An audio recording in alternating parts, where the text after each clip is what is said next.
একটি পাত্রে দুধ ও জলের অনুপাত 3:1। এই পাত্র থেকে কত অংশ মিশ্রণ তুলে নিয়ে সমপরিমাণ জল ডালা হলে নতুন মিশ্রণে দুধ ও জলের পরিমাণ সমান হবে। তাহলে দেখো প্রথমে যে তোমার মিল্ক আর হচ্ছে ওয়াটার এটা দেওয়া আছে কত না 3:1, 3:1।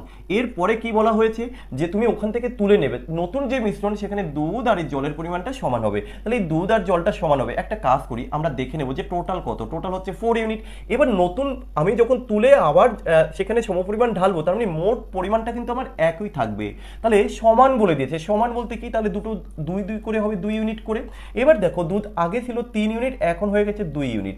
আর জল আগে ছিল 1 ইউনিট, এখন হয়ে গেছে 2 ইউনিট। তাহলে আমি এখান থেকে 1 ইউনিট তুলে নিলাম, আর এখানে কিন্তু 1 ইউনিট দিয়েছি। ওরা কোশ্চেন করলো যে কত অংশ তুমি তুলে নিলে, তাই তো? তাহলে আমরা তুলে নিয়েছি কত, 1 ইউনিট তুলেছি। কত এর মধ্যে, 3 এর মধ্যে। তাহলে আমরা উত্তর হিসেবে বলতে পারি 3 এ 1, তাই না? 3 এর মধ্যে 1 তুলে নিয়েছি। অপশন এ হয়ে যাবে সঠিক উত্তর।